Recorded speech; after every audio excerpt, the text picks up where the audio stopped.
Welcome to Module 3. Today, I will talk about 3 important cornerstones to ensure high quality sleep.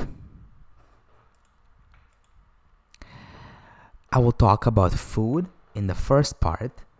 I will talk about supplements in the second part, and I will talk about exercise in the last portion. So food plays a big role in your sleep quality. And I'd like to start by talking about a concept called glycemic variability. A high glycemic meal can actually make it more difficult for you to fall asleep if it's very close to bedtime. If that's the case for you, it may or may not be, then you may want to avoid frequent snacking before bed. Limit dinner time carbs to lower glycemic index sources like vegetables and sweet potatoes, or you can eat anything that spikes your blood sugar significantly at least 4 hours before bed or when in a more insulin sensitive state, like when you are post-workout. It has been shown that the effect is less extensive, it's less severe if you eat the high glycemic index food sources further away from bedtime or after a insulin sensitive state, like after you work out or after you go for a walk, right? So you can do a high intensity session and you can eat after. Well, this will not impact your insulin so much because you're in a more insulin sensitive state post-workout. If you choose to have a high glycemic index snack or dessert, it's a good idea to actually go for a walk after the meal to prevent the high spike in blood sugar. Okay? Raw honey is nice for sleep because it provides slow energy release, so it's good to replenish those glycogen reserves. And raw honey before bed, a little bit of raw honey can help with sleep as well. But avoid eating a high glycemic index meal too close to bedtime, and if you do, go for a walk afterwards. It will help. There are foods that are sleep enhancing, so let's talk about those. It turns out that high fiber and a moderate to high protein kind of whole foods can make it easier for you to fall asleep due to the presence of amino acids like tryptophan. So again, you want to avoid eating right before bed, especially high glycemic carbs, as the blood sugar will rise, and that's going to be followed by hypoglycemia, which is a blood sugar drop that can cause you to wake up in the middle of the night. Foods high in potassium are sleep enhancing and prevent you from waking up in the middle of the night. These can include avocados. So it's best to avoid eating too close to bedtime to prevent awakenings and increasing your fiber and potassium intake.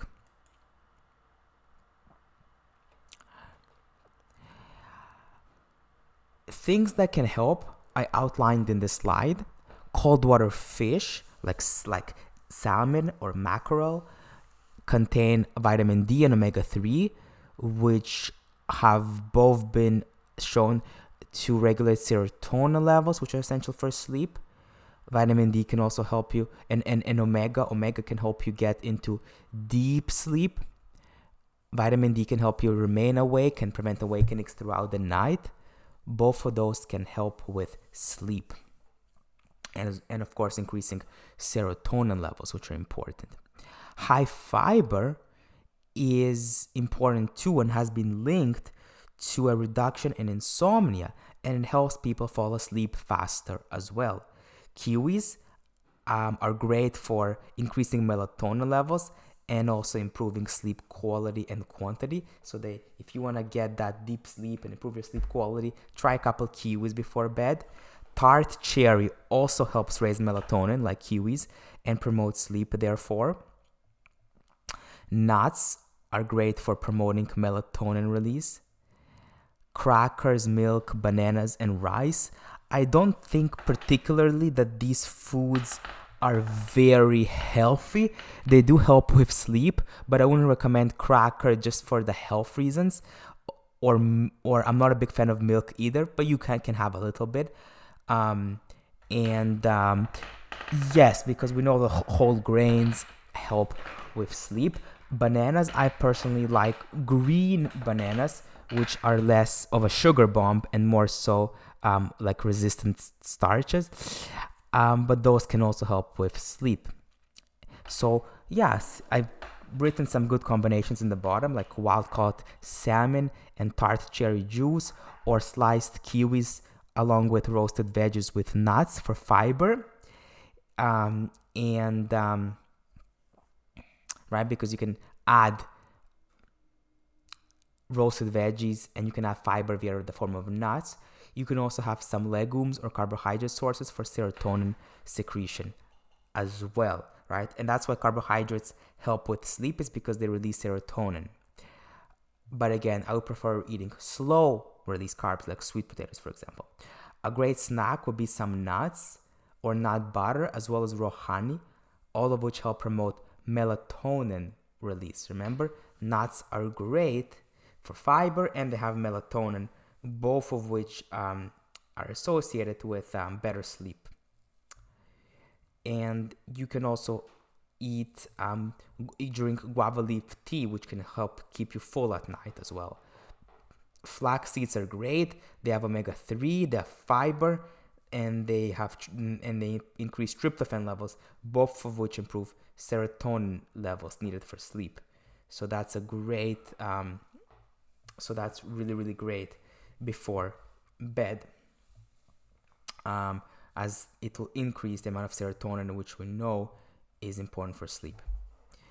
All right, and of course, it's also a good source of magnesium, which promotes relaxation. So flax seeds are great, and you can just combine these foods. Again, you want to be eating fiber, slow releasing carbs, not too close to bedtime, and foods which produce melatonin naturally, like kiwis, tart cherry, etc. And also foods that increase melatonin levels, such as nuts, etc. And foods that are high in vitamin D and omega-3 are all great. And these can include flax seeds and cold water fish or fatty fish, for example. Okay, so these are some recommendations that you can eat. Again, not too close to bedtime, or if you want to eat close to bedtime, you can eat a small snack containing some of these foods. I would personally avoid eating too close to bedtime regardless, but these are amazing foods to consider eating, maybe at dinner time to help with sleep. Now, something to pay attention to, please. Sometimes these juices, like tart cherry juice, have a lot of sugar. So be careful and pay attention to the sugar content when consuming these fruit juices. Please, and please. All right? So these are some sleep-enhancing foods that you can try to promote sleep. We talked about having a light dinner and avoiding highly caloric carbohydrates to prevent sugar spikes and insulin spikes as well, because those can inhibit leptin, which is a hunger-suppressing hormone. If you do choose to eat things that spike sugar, you can go for a postprandial walk after the meal. Other things to consider is an adequate protein level. We already talked about that in previous slides, and we talked about the importance of eating high fiber, high protein food, because protein increases tryptophan levels, which is necessary to make serotonin and melatonin, right? And we already saw the benefits of eating things like fish, which can make tryptophan and eventually gets produced to melatonin. Eggs are great, high in tryptophan, and spirulina. Those are good to have for dinner. So we already saw some recommendations. You can have some fish and some nuts. You can have some eggs and some, veggies and flax seeds for fiber, some nuts. You can have many good combinations. But we do want to have some protein. And so eggs, spirulina, and fish have tryptophan, which are great as well. So you want to consume, some protein sources before bed. Okay? And carbohydrates can also raise tryptophan levels and help with serotonin and melatonin synthesis. So that's also a good idea. So, 20% of calories from protein. I think is a good amount, but you don't want to consume too much or too little. I don't think too much protein is good for from a longevity standpoint from everything I've been reading. And you also don't want to have too little protein because you need protein, you know, for just in general for staving muscle loss and sarcopenia when you get older, etc. So I think you shouldn't be on the high side. It should be on the lower side, but you should be consuming some protein. I think moderate is the word. I know I mentioned high before. I wouldn't say high is a good combination for longevity per se. I think, you know, a moderate consumption is more like it, okay? So 20% of your calories should come from protein sources, and specifically ones that raise tryptophan levels. Eggs, fish, spirulina are all great. Beans, lentils, okay? And then we said adequate carbs because, again, carbs are also a good source of tryptophan and serotonin. And good carbs would be like slow-releasing carbs, like quinoa, sweet potatoes, and beans and lentils are all great. And beans and lentils are also a good protein source, okay? So they can probably raise your tryptophan levels as well. But you do want to avoid hypoglycemia in the middle of the night, so you do want to have some carbs for dinner. And I definitely recommend slow-releasing carbs like quinoa, sweet potato, you know what I mean? Like those kinds. Beans, lentils are good options too. And yeah, so that's what I recommend to eat. You also want to eat some fat, but not too much. And you want to have low to moderate saturated fat. Too low fat can lead to non-restorative sleep, but don't overdo it on the fats, especially saturated, because it has been shown that you spend less time in deep sleep if you eat a lot of saturated fats. And of course, you want to include healthy fats. And again, fish, a good source of tryptophan, and also a good source of omega-3 and serotonin, right? And vitamin D as well, which of course, all of those are good for sleep. Okay, so the goal is to have a light dinner, you know, made of veggies and fiber are all great, maybe with some nuts and a protein source having tryptophan, maybe with some carbs, would you know, slow releasing carbs would be a good dinner. But again, keeping it on the light side. Some other things include taking care of your gut health. In fact, most melatonin, 90%, I believe, is made in the gut. So keep your gut healthy. And yeah, Caltech University research showed that we have certain bacteria in our gut flora that actually communicate with melatonin producing cells. So we need to feed the bacteria using prebiotics in addition to the actual bacteria or probiotics, right? So things like sauerkraut, for example, you want to consume probiotics to make sure that these bacteria are healthy, because a lot of our melatonin is produced in the gut. So keeping your gut healthy will also improve your sleep. It's a win-win.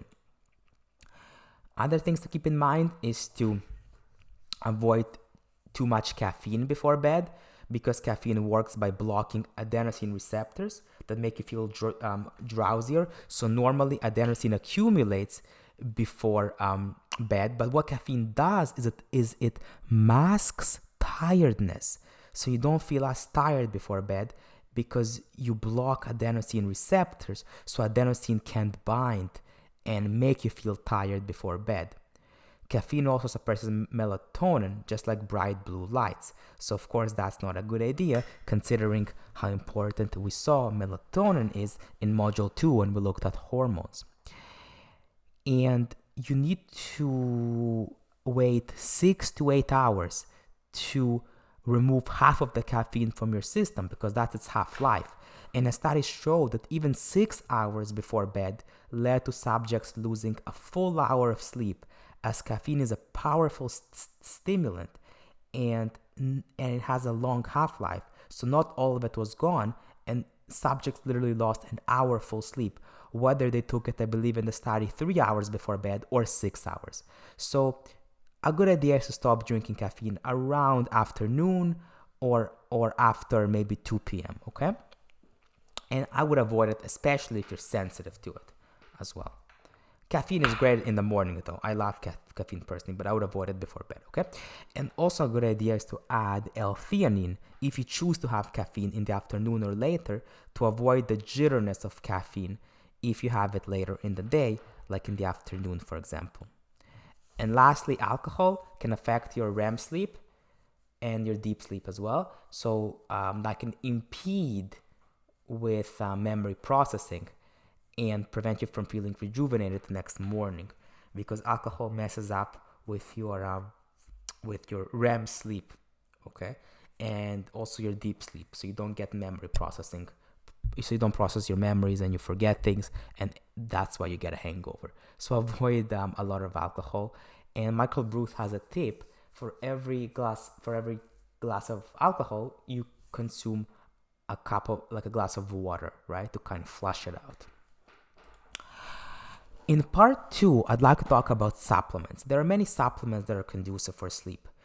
Vitamin B complex is important. Vitamin B1 actually regulates the sleep pattern. And your body makes vitamin B3 from tryptophan. So that's tryptophan you consume, you actually so less tryptophan you consume makes it, and instead you make serotonin, okay? So you need tryptophan to make vitamin B3. And vitamin B6 improves your mood, your immune function, your brain function, and your sleep. And along with vitamin B9, it helps convert tryptophan to serotonin and melatonin. So vitamin B6 and B9 are important to convert that tryptophan. Okay, so this is really, really important.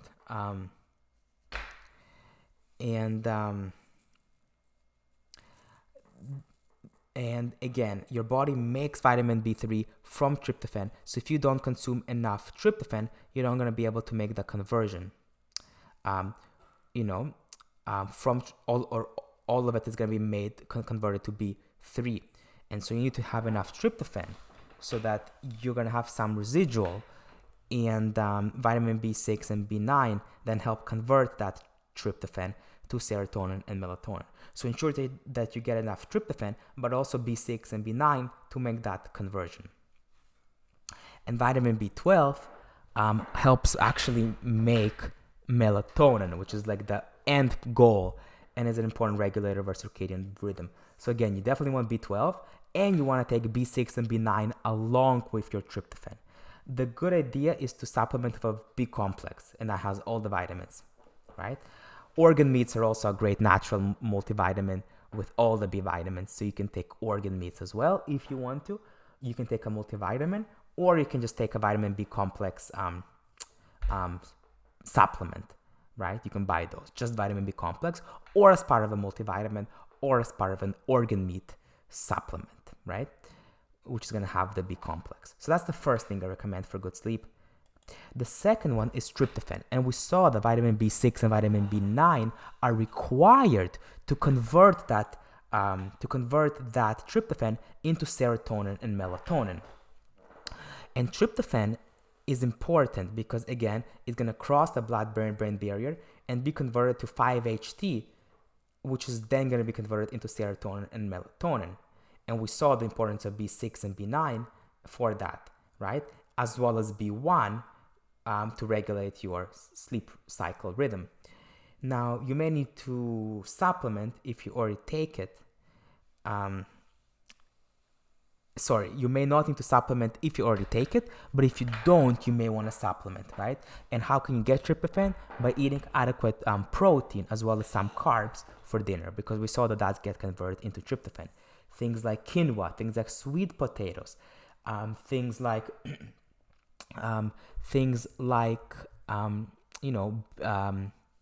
fish or eggs or spirulina are all great sources of tryptophan, and so you can easily eat those. You can also eat carbs because carbs give you serotonin, which are also important to be converted into melatonin, and things like lentils as well. Okay? So that's the second thing, to eat adequate amount of proteins and some healthy carbs for tryptophan production. Zinc is also important because zinc deficiency impairs the ability of B6 to make tryptophan. So zinc is required for B6 to make tryptophan and to ensure that conversion into serotonin and melatonin. You can get it, of course, in a multivitamin, and to ensure that you get a daily dose. Now, I highly recommend you take zinc with copper because zinc causes a copper deficiency. So if you supplement with zinc, make sure that that multivitamin also has copper in it as well. The next supplement is such an important one. It's magnesium. And 56%, according to Sean Stevenson, 56% of the population is deficient in magnesium in the US. So magnesium is a circadian rhythm regulator, and it actually converts 5-HT into a melatonin precursor. So it, again, just like vitamin B6 and B9, it helps with the conversion. So it's not enough to just eat a lot of tryptophan, which gets converted into 5-HT, but you also need to help with it. And you can take magnesium, and you can take your vitamin Bs, and you can take your zinc, right? Because we saw that zinc also helps with the conversion and with the production of tryptophan. There's different forms of magnesium, okay? You can take magnesium citrate, taurate, glycinate, and malate. Don't overdo it because then you can get loose bowels or loose stools. And transdermal magnesium is great because if you use a pill, a lot of it is lost in the digestion process. There's a good brand called Ease Magnesium Spray, but you can combine if you want a pill and a transdermal as long as you don't overdo it. Some benefits of magnesium are that it relaxes your tense muscles, reduces stress, reduces pain, and calms the nervous system. It gets you into the parasympathetic nervous system and reduces the sympathetic nervous system activation or the fight and flight response. We saw a lot about melatonin, right? And we saw how you can increase it by supplementing with things that raise tryptophan, or by eating protein that has tryptophan levels, which is gonna then get converted into melatonin. Things like fish, eggs, and spirulina all have tryptophan, which gets converted into melatonin. So does nuts like almonds, for example, and even slow-releasing carbs like rice and sweet potatoes can raise serotonin levels, which can get converted into tryptophan. And also you can eat things that naturally increase melatonin, like tart cherries and kiwis. Again, don't overdo it with melatonin, and I would avoid it actually taking it in supplemental form unless you're using it for jet lag.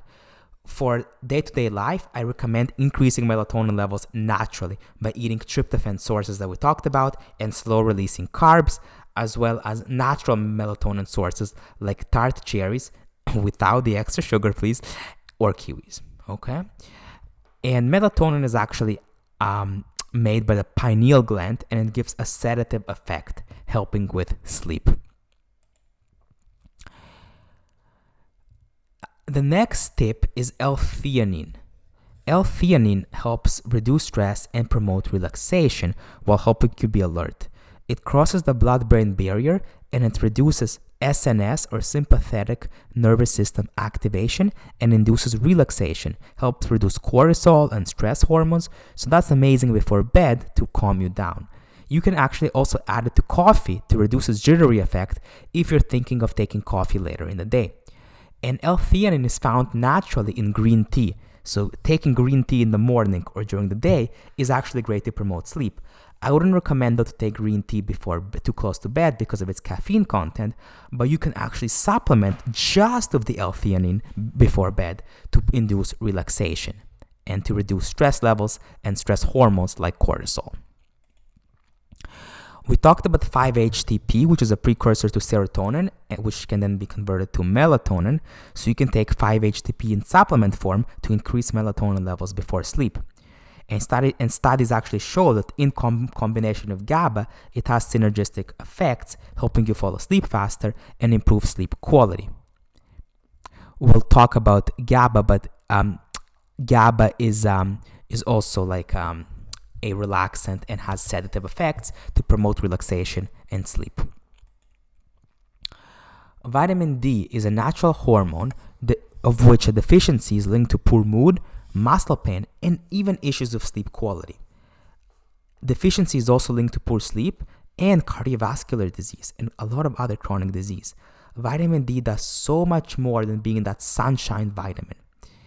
And if you take vitamin D, I recommend combining it to vitamin K2 to prevent all that calcium release going into the blood and instead shunning it into the bones, because vitamin D will increase calcium release and you want calcium to be absorbed into the bones, and that's why I recommend combining it to vitamin K2. And vitamin D is so important for you to sleep well during the night, to prevent awakenings, to really maintain sleep, and to sustain sleeping during the night and prevent awakenings. And we saw that fish is a good source, right? Fatty fish, mushrooms, the cod liver oil is a good one as well. It's sometimes difficult to get it from food, and so supplementing is definitely a good idea. The next one is CBD. CBD is good, has been used for chronic pain, but also for anxiety, for PTSD symptoms, and can reduce daytime sleepiness. It's also good for focus and mental clarity, right? So for concentration. And not only it helps you fall asleep faster, but it also helps you with your deep sleep. And that's one benefit of CBD. It helps you with that deep anabolic sleep so that you feel rejuvenated the next morning. Of course, consult with your doctor before taking CBD oil before bed. Disclaimer, I'm not a doctor, so make sure to, I read the literature and I look at the experts in the field, but I'm not a doctor and I'm unable to tell you what you need. I'm unable to give you a personalized regimen of supplements. So make sure you talk to your doctor before you decide to take CBD oil or any other supplements that I'm mentioning in this video. You can also take herbs, and Sean Stevenson listed a few like chamomile, kava, right? There's some great ones. Valerian root, kava, passion flower, all of those are great for reducing fight or flight activation and have calming and sedative effects. What I really encourage you guys to do at the end of this presentation is to try combining what we talked about in the previous video with what you know right now. And this is really, really important. For example, you can, in order to raise melatonin levels, we looked at a variety of strategies, such as consuming tryptophan, right? We looked at the importance of vitamin B complexes to help with the conversion of tryptophan to melatonin, right? So you could have some good healthy protein like fish for dinner with a vitamin B complex. You can take zinc with copper to ensure that that the vitamin B6 is able to is actually able to make that conversion, okay, into serotonin and melatonin. And you can also try other supplements like magnesium to help convert 5-HT to melatonin. So you can take vitamin B, zinc, magnesium, and eat foods that have tryptophan, like fish, for example, like salmon, right? And all of those are great because they'll be converted into melatonin. But you can also combine all that with what we learned in previous lessons with reducing blue light exposure. Because remember, blue lights can suppress melatonin by up to 50%. And we saw a lot of studies that people sleep with their phone, like 70% of the population.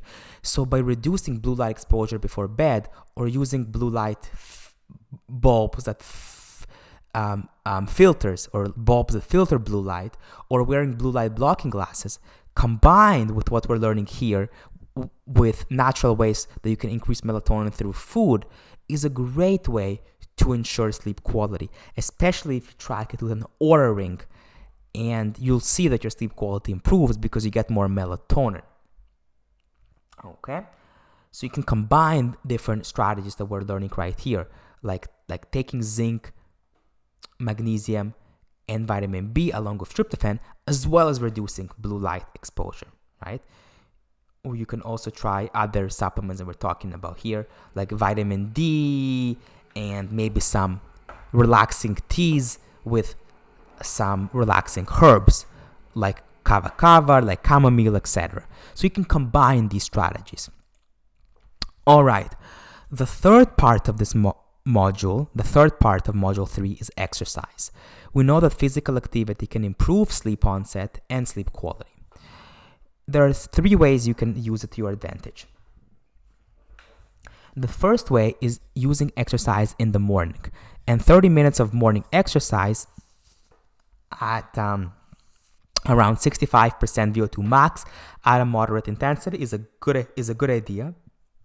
And light aerobic activity can actually reset your circadian rhythm just as much as morning sunlight can. Remember, we talked about the benefits of sunlight to increase cortisol in the morning when you want it to be high, and to reduce it before bed when you want it to be low.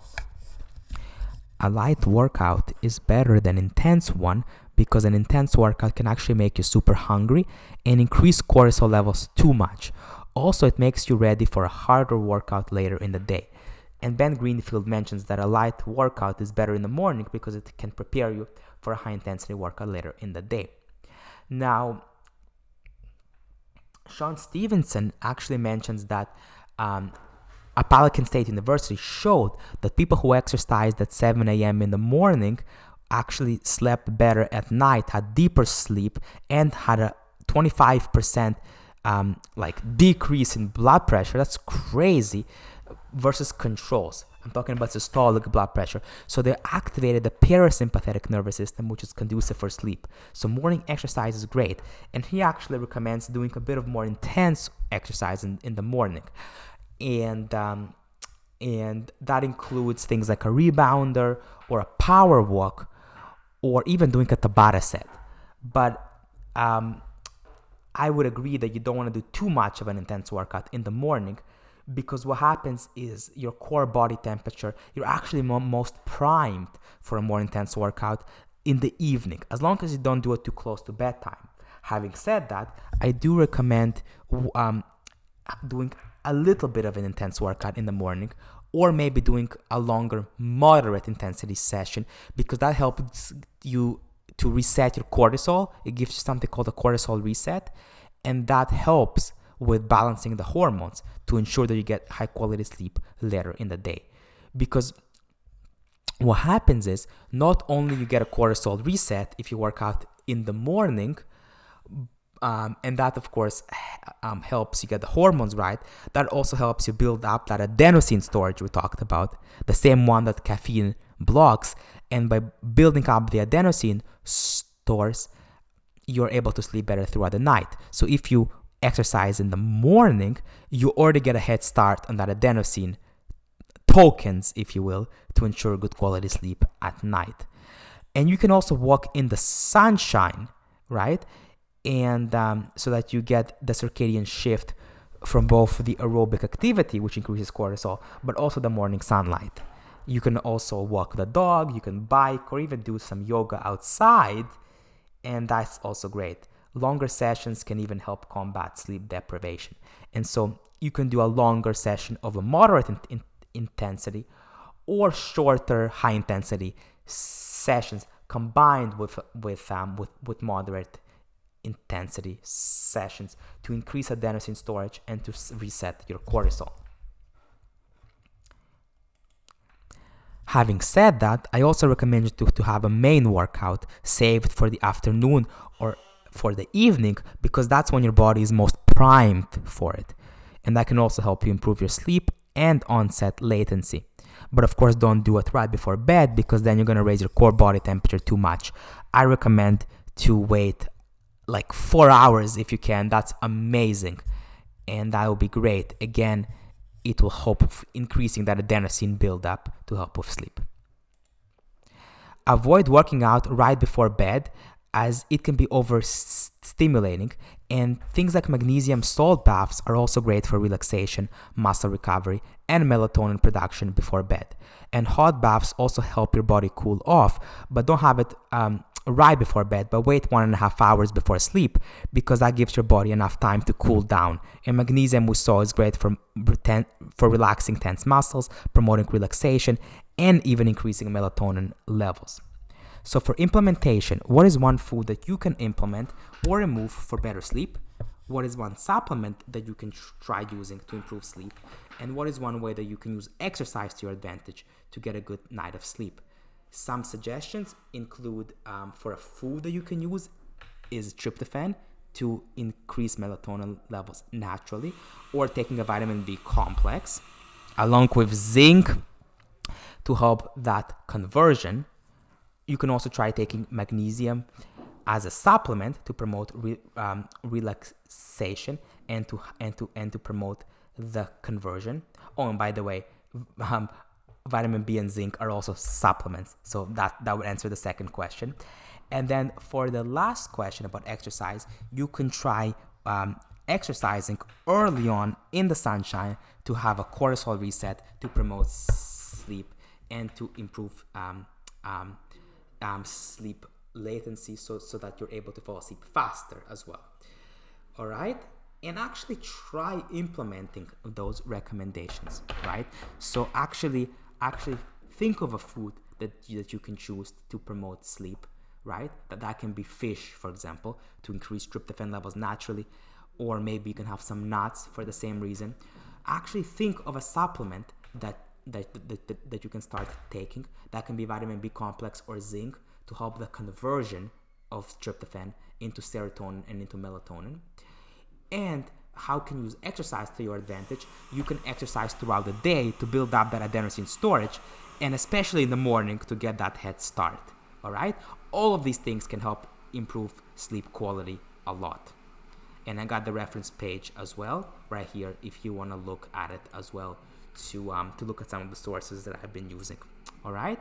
So rewatch this video and start implementing these strategies. I hope this module has been helpful for you, and hope that you now have a good idea of how you can use food, supplements, and exercise to your advantage to ensure that you feel fully refreshed the next morning.